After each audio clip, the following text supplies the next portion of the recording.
Bismillahirrahmanirrahim. Assalomu alaykum qadrli kichik do'stlar. Güzel Dinim programımızın 3. sanıga kelganinglarni qizg'in qarshi olamiz. Biz bu programımızda Mening Güzel Dinim nomli kitobning birinchi qismidan boshlab sizlarga sunib kelyapmiz. Bugungi mavzuimiz Allohga tashakkur aytaman. Mikrofon oldida do'stinglar Qizil Yupurmoq.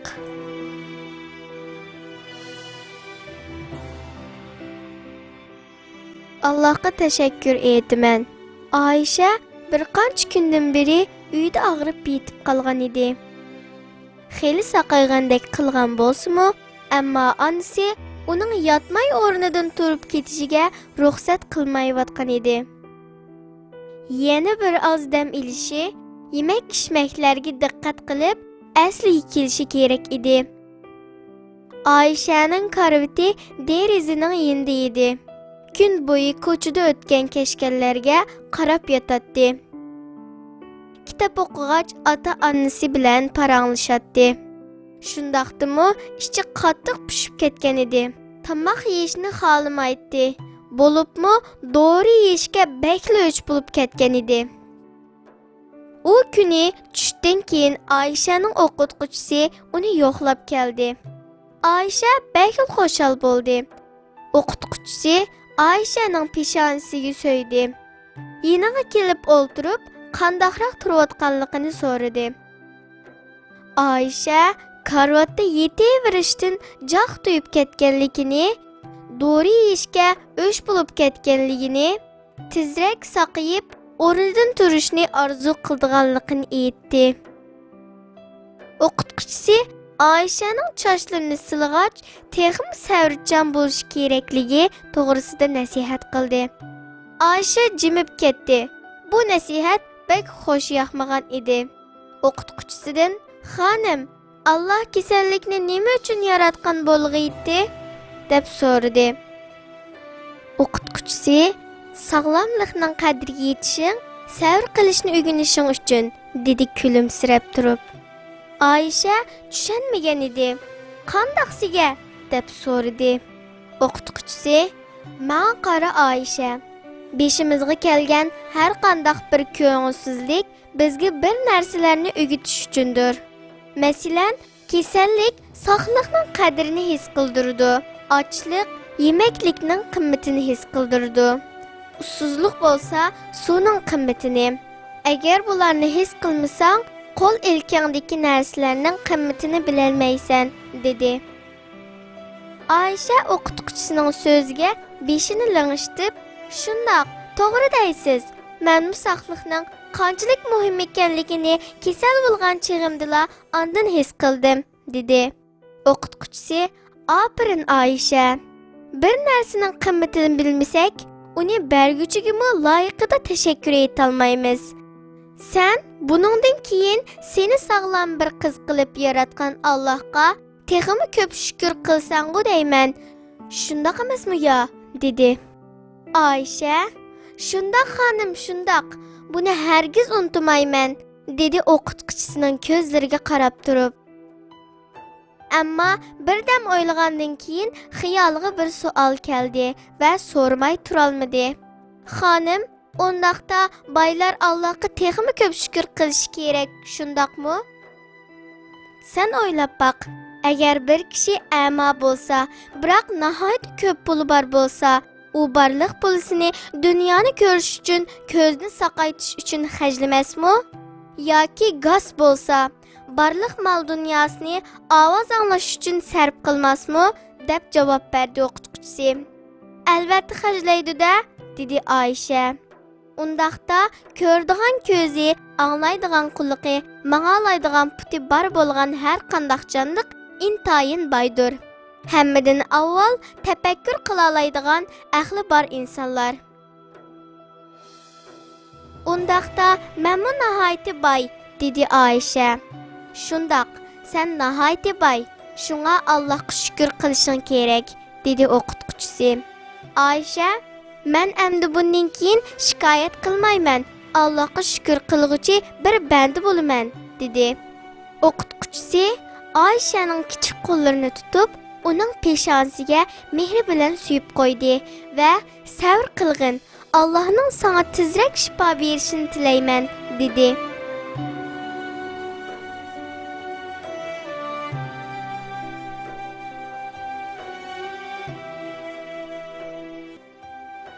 Oma qizim Allah razı bo'lsin Ayşe bilan bu ustoz o'rtasida bo'lib o'tgan dialog shakldagi bu hikoyani nayt güzel o'qib berdingiz. Endi biz ibodat qilish orqali nimalarga erishimiz mavzusida biroz to'xtalib o'taylik. İbadetler bizni Allohga yaqinlashtirdi. Yaratilishimizdagi maqsad Allohni tunish va uningga ibodat qilishdan iboratdir.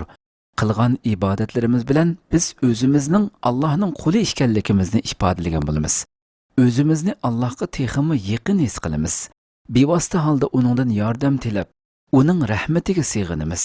Uning muhabbatiga erishish uchun tirishchanlik ko'rsatayotganligimiz sababidan o'zimizni baxtli his qilamiz. Shundaqla yana ibodatlar bizning axloqimizni go'zallashtiradi. Ibodat bizning pokiza, go'zal axloqliq va jamiyatga yaramli bir odam bo'lib yetishib chiqishimizga yordam beradi.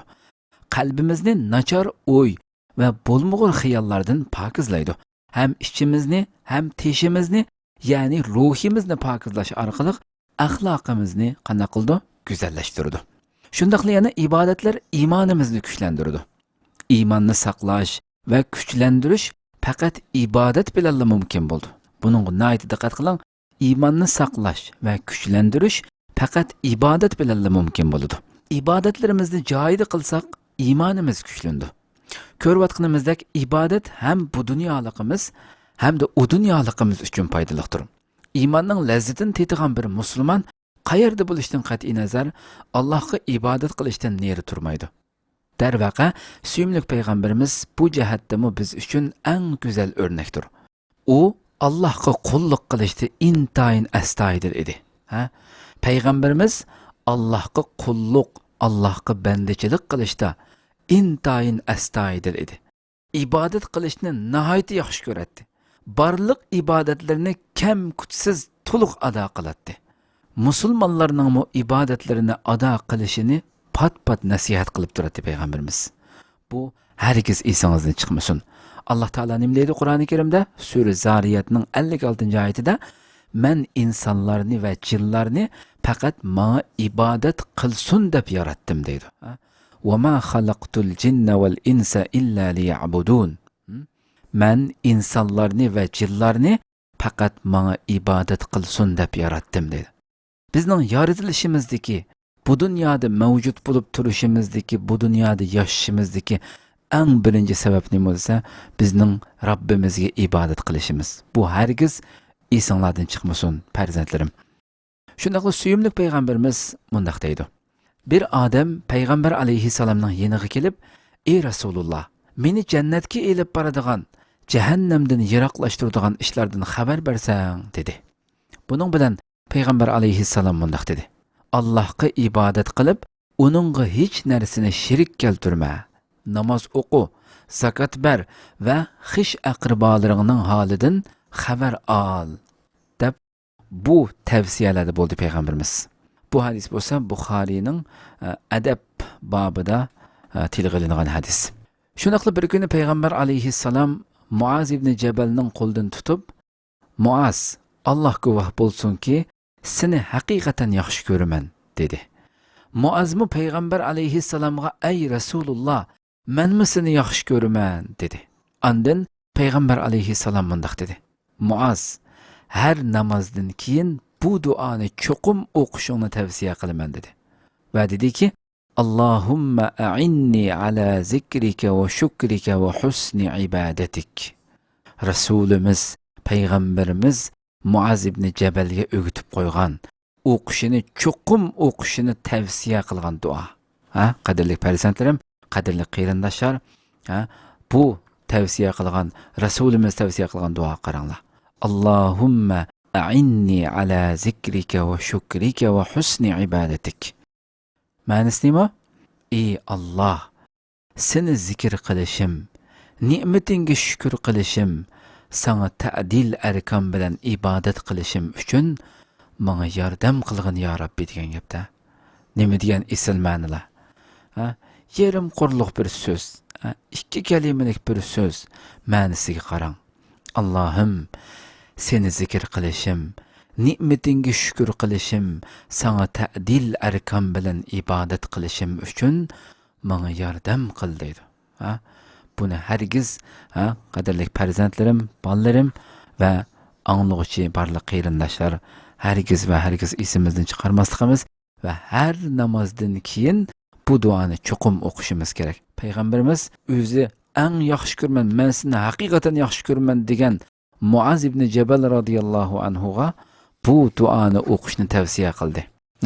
Va shunday qilib bu ummatiga ham tavsiyadir.